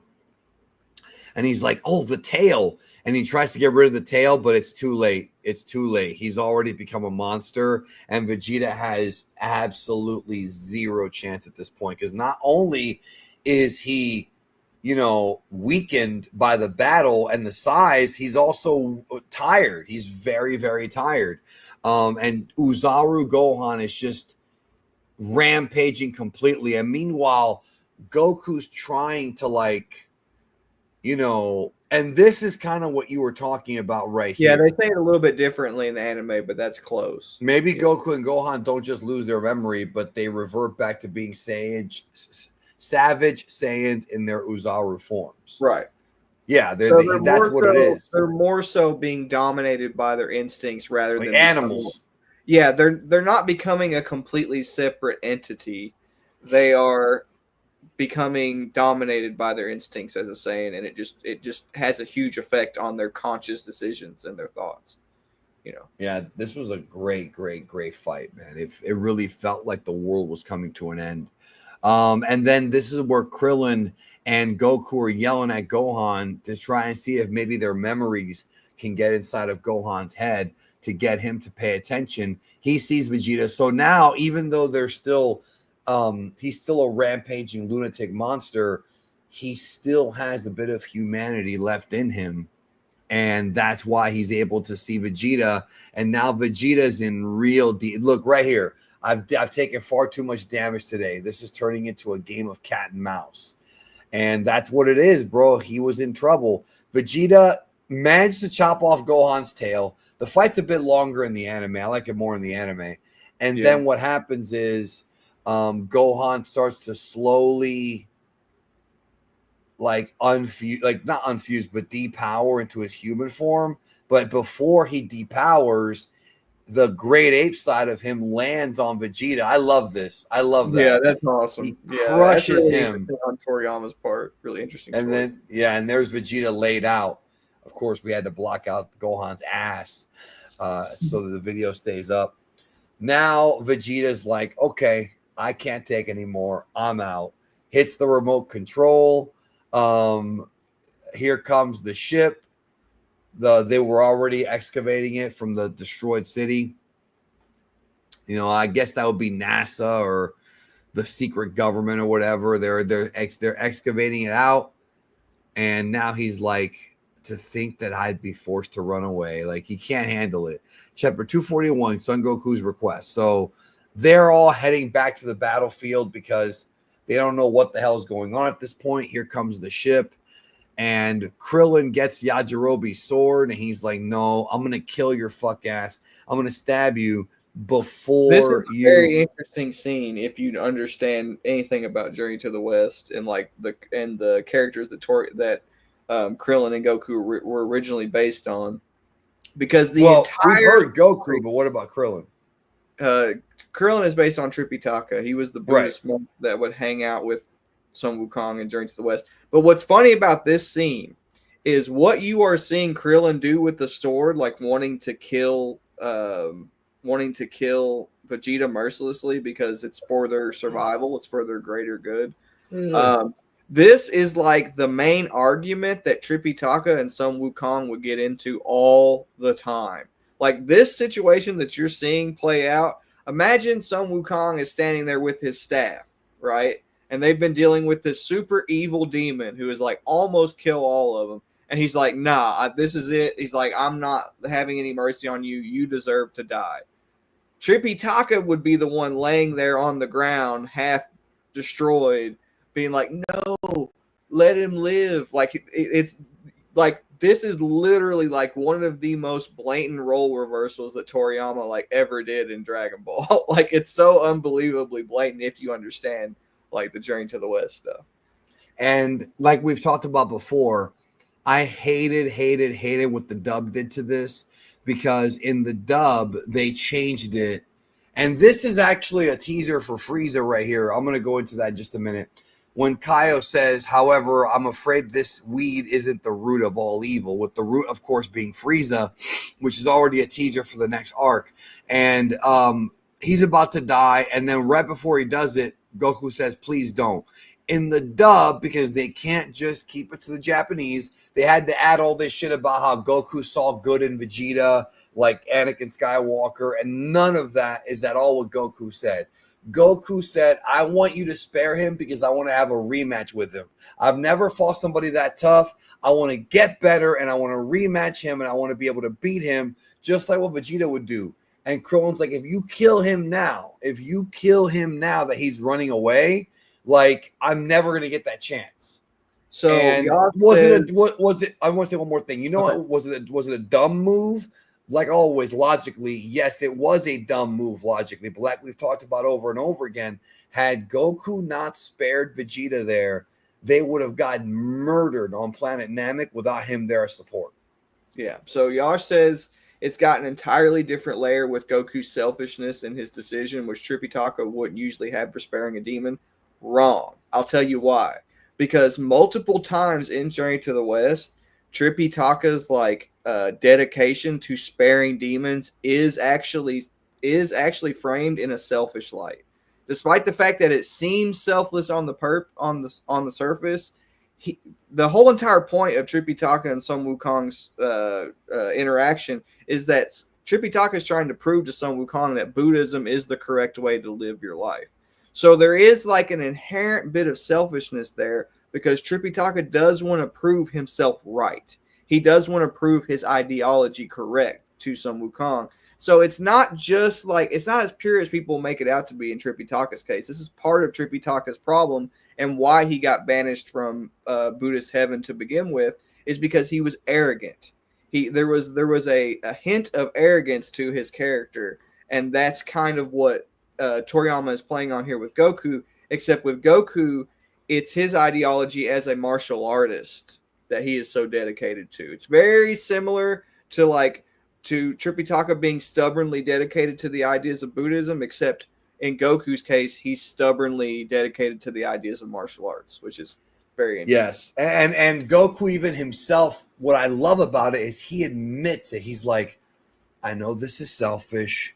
I know that's dangerous. He knows this. He's like, I know it, but this dude was so impressive that I really, really want. And we see this again in the Frieza saga, because Kaio tells Goku, stay away from Frieza. Don't fuck with him. He's too strong. And Goku's like, oh, all right. And then the first thing he does, where's Frieza? I want to fight him. Like, that's just Goku. That's how he is. Again, it's dangerous. Like, but at the same time, when you really think about it, if Goku wasn't like that, the story would be a lot less interesting. I think people have to understand that if Goku as a main character changed to what people think he should be, it makes the story less interesting. That's something people don't think about that much. You know, it's a way for them to kind of show that Goku's a layered, flawed human being, and not literally a human being, but a flawed person. Let me get this super chat here from Austin. He says, I'm having the best Dragon Ball year of my life thanks to the Mangalorian. That's high praise. I appreciate it. I've been eating the manga again, hearing y'all's comments and watching the anime with original broadcast audio. Well, all of that is great, and it is a great year, bro. Hey, I'll tell you a joke real quick. What's the difference between a blimp and 365 blowjobs? One's a good year, the other's a great year. So that's my little joke. Trippy Taka does apologize to Sun Wukong multiple times for kind of like being arrogant. He doesn't ever like outright say that he's like selfish in his ideology, but he does apologize quite a few times for like being arrogant and putting everybody in danger and stuff like that. So he is aware of his own character flaws in the same way that Goku is. It's just not stated in the same way as Goku states it here. But what I find very interesting about both concepts is Buddhism and martial arts both center around the concept of selflessness. They both center around the concept of being completely selfless as a person. So Goku and Tripitaka are selfishly dedicating themselves to being selfless, which is a really it seems like a contradiction, yes, but it's like it does seem like a contradiction idea. It's really interesting though. It's very layered, and I like how here Krillin is arguing with him like, dude, are you out of your fucking mind? Like, did you not see what he just did? Him and his buddy just wiped out all our friends. Like, are you completely bonkers right now? And I can't blame Krillin for thinking that. He's 100% in the right. He's 100% in the right. And you know what? If a fan disagrees with Goku here, I am not going to say that the fan is stupid or you know, doesn't. I totally understand. Logically, I wouldn't agree with Goku either. You know, knowing where the story goes, Goku wound up being right. But logically, if I were Krillin, I would have said, fuck you, Goku, and just been like, fuck this guy. Well, I think one thing that Vegeta and Krillin doesn't do it because Krillin respects Goku. Go ahead. Well, that's true. But I think one thing that Vegeta and Krillin and the fans at large sometimes overlook about why what Goku does here works, because here's the thing, Krillin's actually partially wrong. Because he thinks that Piccolo had a change of heart in a way that he didn't. Piccolo still like is dedicated to his ideas in a very, very similar way to Vegeta. He's just a better person because he's also a martial artist as well, and he grew attached to Goku and Gohan. But at the end of the day, Piccolo would still kill a fool if they endangered his life. He would still wipe them out. You know what I mean? So like Piccolo's not like Goku in that way. Like he's not completely like he's not become Goku in that sense. But what I find interesting about it is that it's almost like Goku can tell if somebody is egotistical enough that if he breaks their ego, he can in most cases tell whether or not they will dedicate themselves to surpassing him, in the sense that they won't endanger anybody else until they restore their pride, defeating Goku. Now, he's not consistent with that because we do see Frieza turn around and wipe out a bunch of people after losing to Goku twice.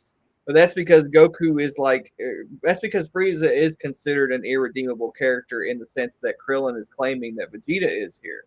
Like Vegeta has pride in a way that Frieza doesn't. And that's what I think is very interesting about the dynamics between Vegeta and Frieza is that Vegeta, the reason that what Goku does with him works is because he is more willing to do something related to martial arts to surpass Goku, whereas Frieza is completely against that idea. He refuses to even try to attempt to do anything that resembles martial arts until Resurrection of F. And that's kind of like the difference between the two characters, and it kind of explains to you why Goku's method works for some characters but not for others. Yeah, it doesn't matter whether they're actually good, because if they're evil enough that they want to surpass Goku by practicing martial arts in itself is selflessness in disguise, so it makes them more selfless even if they're completely evil. and that's what's very interesting about it. Well, and it's a multi-layered situation. If Goku were Captain America, obviously it wouldn't be the same thing. And even he himself here says, after I finished training with Kaio-sama, I thought that I'd reach my peak. But then I saw Vegeta fight, and he far surpassed me in just about every way you can think. Goku had to use a triple Kaioken, quadruple Kaioken to even come close and beat Vegeta in that beam struggle. Yeah. So he's like, I hadn't felt this way since the first time I fought with Piccolo, but at the same time, deep down, when I see somebody that powerful, I get excited and my heart starts to race. Maybe it's because I'm a Saiyan too. So this whole thing is partially because of Goku's bloodline, but here's the difference. It's Goku's bloodline. And it's Goku being a Saiyan who's also a martial artist. Nail on the head. Vegeta is a Saiyan who wants to exert his dominance, and when he beats you, he'll kill you and he's done with you. Goku's the kind of guy who's like, well, this guy has potential. What a waste. And he actually says here, what a waste. He says it himself. And it just shows that Goku, it's not so much about compassion because it is selfish, but it's more so like, damn, I don't want to have to kill this guy if there's a chance that he might come back stronger and then I can actually beat him without everybody else's help. It's almost like in the heat This wouldn't have happened if Goku just beat Vegeta up. This had to happen because everybody else had to help him win and survive. It's almost like in the heat of the battle, Goku's empathetic, earthling-like nature, which Gohan is like a representation of. Like he's like an exaggerated version of like what Goku's like on an empathetic level. It's almost like it gets cross-wired with his pride as a martial artist and his bloodline as a Saiyan, and he starts feeling empathy for them because he wants to use them to improve himself as a martial artist. It's like those two things get cross-wired in a really strange way. And that's something I really like about Goku's character is because he's not Goku. He's not good in the stereotypical sense. He's good because martial arts keeps his Saiyan nature, which was originally his demonic nature in the original Dragon Ball. It keeps it at bay. Like it basically does its job, like in a very literal and metaphorical sense. Like part of what they teach martial arts does in Buddhist philosophy and in Taoist philosophy is it keeps your demonic nature at bay. It keeps it underneath. It keeps it under control. It's sort of like how when they say, "Oh, I'm mad at my wife," well, then go to the gym and punch the boxing. Put on gloves and punch the bag, because if you get that anger out, it's better than hitting your fucking wife. Like that's an example of a real world application of that. All the anger that you have, there's nothing wrong with getting angry. Everyone gets angry. It's how you get that anger out. You can get it out in maladaptive ways or in good ways. And for a lot of people, martial arts is a healthy way to get their anger out. Yeah. That's a great example. We see it a lot in various martial arts movies and Dragon Ball. So fucking Krillin's like, you know what? Like, you've always had things your way. After all, if it wasn't for you, Goku, the Earth wouldn't even be here anymore. And you brought me back to life. So he's like, fuck it. Like, he lives. And then Vegeta, of course, listening closely, work the trash. Next time there won't be any more miracles to save you. When we meet again, I'll slaughter you all. And then he leaves. And maybe this wasn't a good idea there, Goku. But away he goes, and here comes the ship of Bulma and them, and we close out the Saiyan Saga with that. This is now the aftermath / dynamic arc. Let me get these super chats here. We're not going to go too deep into the dynamic arc stuff now, but I'm going to talk briefly about all the different aspects of it. I don't think we read this one. Oh, no, we did read this one. Hold on. Where did we leave off? Hold on, I'm still looking. Raccoon Wuduzaru. No, that's the last one. Okay. Wait, no, the Will Smith. Oh, here we go. Okay, here we go. Austin. Oh, wait, no, that was the last one we read. Xavier. The Ghost of Solo actually just commented too at 5:34. So he commented a minute ago and left Goku. a $5 super chat. Right, we're gonna get there. I want to go in order. Goku spares his enemies so he can fight them again. Now they either join his and become his friend, or they improve to come back to fight, kill him. It's a double-edged sword, as we see with Frieza. Yes, Yeah. but the thing that people overlook about Frieza is the fact that Goku psychologically manipulates Frieza in a way that is more productive than somebody like Vegeta. We saw this firsthand whenever Vegeta literally caused Frieza to destroy the Earth out of spite, whereas Goku keeps Frieza on his toes and he keeps him having to keep training and be a martial artist over and over and over again, which takes away from his time destroying innocent people and doing horrible things because he has to train all the time. So Goku is actually like the way like Goku's approach towards Frieza is actually more productive in a lot of ways than Vegeta's approach to Frieza, because Frieza, like, if you rob him of his opportunity for revenge, or you put him in a spot where he can't like surpass Goku and like basically mend his pride, what's he gonna do? He's gonna destroy the Earth. The entire reason that Frieza pulls up to Earth multiple times and doesn't just wipe it out like he did Planet Vegeta is because of the effect that Goku has on him. He has to surpass Goku before he can do anything else. And that's a very, very... He has to beat Goku. Yeah, it's a very, very interesting psychological thing that Goku does. Like, and that's what Xavier is kind of saying. Like, he's not wrong at all. You're just adding to what he's saying. Yeah. I'm just saying that, like, Frieza coming back... The only thing I disagree with what Xavier's saying is Frieza coming back to try and kill Goku isn't necessarily a bad thing, in the sense that when you compare it to Vegeta trying to kill Frieza in cold blood and the effect that that has on Frieza's intentions and his actions, the way Goku handles Frieza is actually kind of more intelligent and kind of like better overall, you know? All right. Sorry, I had to answer somebody there. Justin says, have you noticed how similar Vegeta and Raditz faces are, Danny? Well, that's the Saiyan face. And, of course, the haircut with the, yes, for sure. Toriyama's art style. Ghost of Soul says, is it fair to say Goku sees himself as a martial artist and Vegeta sees himself as a warrior? Yes, but the word martial artist and warrior are also somewhat interchangeable depending on who you ask. Because martial artists will see themselves as warriors too sometimes.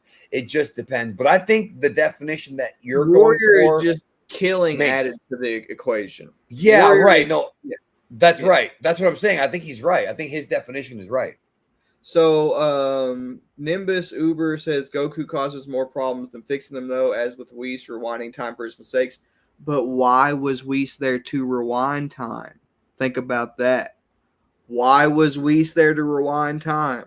Because of how Goku interacted with Beerus in Battle of Gods. If it wasn't for Goku having the pride of a martial artist and interacting with Beerus the way he did in Battle of Gods, Whis would not have been there to rewind time and save Earth. So you can say that Goku causes more problems than solutions, but that's really not the case in a lot of scenarios. Like in most cases, he is the solution, even if it's indirect. So, well, I think also what he's referencing too is the fact that Goku himself says in the Cell Saga that he thinks that he's the one that's the cause of all the problems. And he's right. Well, he is right, but he's also the cause of the solutions because he was the one that trained up Gohan and pushed him. Yeah. So he sometimes will solve his own problems, even if it's through other people like Gohan and Whis. That's kind of what Jordan is saying. Yeah. But you have to look at the story overarching. You can't just look at one particular scene. You have to look at the other scenes that built up to that scene. So yeah, I think that's kind of the way to do it. So a lot of this aftermath stuff is she jumps right over Goku and she's worried about Gohan, which again, I don't think that's that crazy. And that, I mean, it just makes sense. Goku's already been beaten up a bunch of times. She's already desensitized to it. Gohan is her baby. So this whole thing is the reunion of the Dragon team, and it basically leads to this conversation that they have about the fact that the Dragon Balls are gone and that they have to figure out what they're going to do, because right now all the friends are dead, including Kami and Piccolo, which is why the Dragon Balls are gone. And this would lead to, of course, them talking about what they learned from Nappa and Vegeta, which is the existence of a planet Namek the home world until Daima, the home world of the Namekians, at least the Universe 7 version. And Chi-Chi's like, no, I don't want my boy to get dragged into that. But of course, Gohan wants to, because he now is a changed man. This fight and seeing Piccolo die, being stuck with Piccolo in the wilderness for a year, and seeing his dad almost die has completely changed Gohan forever. Yeah, he's not the same at all. He's not the same. Different. Even though he still wants to be a scholar, and in peacetime he reverts to being a scholar, he reverts back to his human side. His survival instincts also tell him, like, we can't just sit around and if I'm powerful, Gohan's whole thing is, if I was powerful enough to help against Vegeta, I should be powerful enough in theory to help on planet Namek, which is why he insists on going. That's more talked about in the next chapter. So this is where Krillin kind of tells them about the other Dragon Balls, and how there probably are other balls on Namek, and they kind of decide to go, and they need Kaio-sama's help for that. So go for it. The Planet Namek, chapter 243, which is, it's awesome. They're all pointing towards the future, which is the next story arc. And I like this because this is now the first time that Toriyama's taken the story away from Earth. We see it a lot more in the future. We see it in all of Daima's pretty much in the demon realm. But here they're going to a new planet, new place to explore. And this chapter, we don't have to go into it too deeply, is basically them talking with Kai, who's a god, and him telling them about what they can and cannot do and what their options are. He figures out the Namekians are still alive, and there's about 100 of them on the planet. And he says that they're peaceful people, so don't worry about fighting them. Which this is actually kind of important, because the fact that they're peaceful by nature, despite the fact that King Piccolo was one of them, should tell you, this is actually very, very important. It should tell you they're peaceful, but King Piccolo was a demon as far as a bad person demon. It also should tell you that the Namekians have already kind of went through their own spiritual process similar to Kami. That's what I find most interesting about the aesthetic of Namek and the Namekians, is that they all have this allure of Kami. They seem more like Kami than King Piccolo, and throughout the entire and King Kami talks about how, like, the Dragon Balls being spread throughout Earth serves as a trial for those who wants to use the Dragon Balls, and the Namekians, we find out, have their own trial for those who want to use the Dragon Balls. So when you look at the Namekians moving into the story after this, you're supposed to look at them like a species that has already undergone their own spiritual development.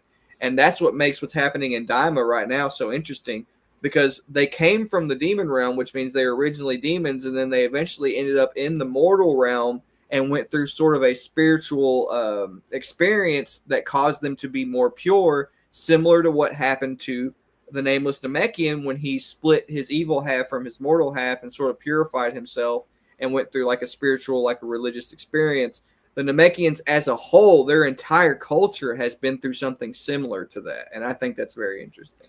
This is funny right here. OG Dragon Ball is Earth and Dragon Ball Z is a cosmic adventure. No, it's not. 3 out of the 4 arcs in Dragon Ball Z take place on Earth, buddy. Yeah.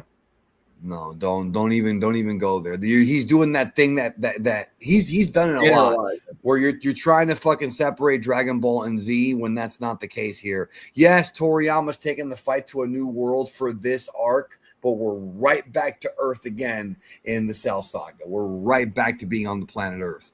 But I like him taking the planet to taking the story to other planets. Like, I like that. Yeah, me too. I've always liked that. Yeah. And that's why conceptually GT could have worked. It was just not executed right. So, not fully anyways.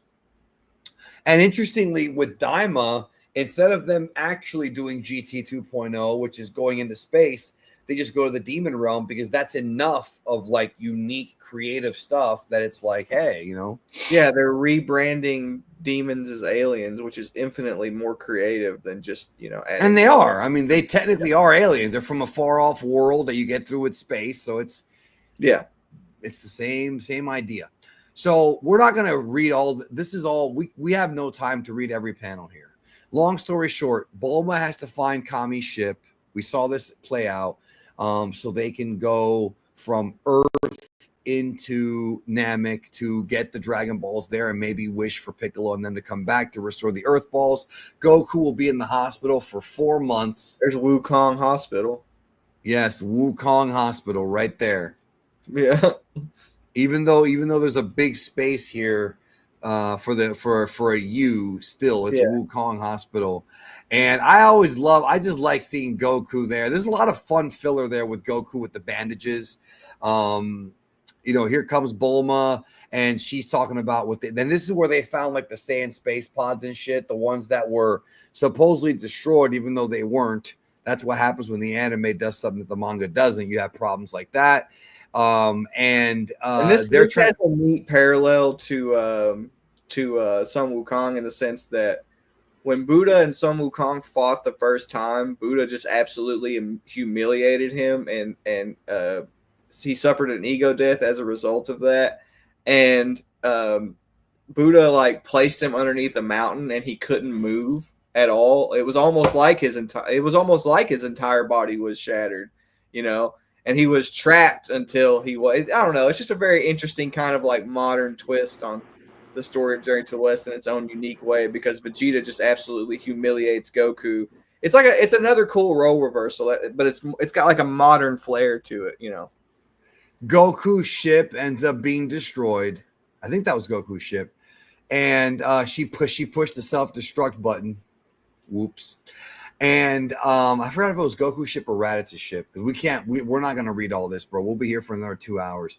So This is when Mr. Popo shows up with his magic carpet, because he's not supposed to be yes, Nicholas, we've been saying that I don't know how many times about Dragon Ball and Z being one big story, bro. I don't know how many times we've said it especially on this stream.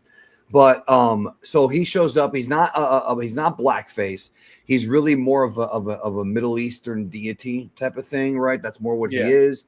And that's it. That's the end of the chapter. At the end of the volume, in the next chapter, Bulma goes to the Yunzabit Mountains to find Kami's ship that first brought him from planet Namek to Earth. We get a bit more backstory on the Namekians, and then we're off to planet Namek, and we're introduced to the next villain and the next horde of villains in the next volume. So, I definitely believe it's an intentional reference. Look, in most iterations of Journey to the West, guess what? Wukong's head is the only thing that's sticking out of the mountain, just like how Goku's head is the only thing sticking out of this like medical equipment. Like it's very, very, very, very similar. Like it's almost too similar not to acknowledge that it's a blatant reference in that sense. But Popo's awesome. I'm really excited to like get to the next episode of the Mangalorian within the context of what's going on with Daima right now, because the next episode of the Mangalorians is when we get introduced to the nameless Namekian ship, and they just showed his ship in Daima. So it's going to be really interesting. Yeah, and like I talked about in some of the other Daima-related videos, when they get to Demon World 2 and they visit the Glins and we see the Namekian ships there's going to be a relationship between the Glins and the Namekians, and the Kais and all that, all of them together. So I am looking forward to that. While I have you here, what do you think it is? Let's just go ahead and throw it. They both live in the same. They both live in the same section of the demon realm, and I think they both are gifted with strange magical abilities, like creating the Dragon Balls and things like that. And I think they brought that magic into Universe 7. Omni, he gave me a really interesting theory. I don't know if it'll pan out or not, but he thought it might be interesting if the Namekians help take care of the Glen trees. Since they plant the trees on planet Namek, like that could be. Yeah, that would mean that the Namekians are actually responsible for all the gods to begin with. So and it's kind of ironic that the first Namekian that we meet, besides Demon King Piccolo, is Kami, who is a Namekian who's God. So I mean, it's kind of interesting how they're nurturing together. In that sense. They're like nurturing gods, which is they've always been benevolent people. Yeah. You know, I feel like there are the bad ones are the exceptions to the rule, like Piccolo, Lord Slug, of course, in the movies, you know, and some of the other evil Namekians that were introduced in the heroes and things like that. We don't really see that many evil Namekians, like at all. Very rare. So, anyways, we've finished off the Saiyan Saga and gotten a little bit into the Namek arc because the way these volumes are chopped up, it's by volume amount of pages, not by like arc. So we're already like these chapters that we're seeing here with Popo showing up and all that. That's all stuff that's for the Namek Saga, the Frieza Saga, but they include it here because this is where the chapters naturally end. So, it's just a compilation of chapters is what the volumes are. So, but next time we're going to go into that and a lot more. So we're going to get out of here. Jordan, thank you again for hanging out with me today on the Manga. It's dark out here. Been awesome. It's always a blast. It is thank you dark, guys for bro. participating. Yeah, yes. Thank you for all the donations and the discussions. It was a good time. It is dark, bro. This daylight savings is made so it gets darker earlier, bro. But yeah, maybe we should push. Maybe we should put. Yeah, me neither. We should push the stream back earlier. We'll see. Probably not, but we'll see. Anyways, y'all have a good one. Take care, and we'll catch you in the next one.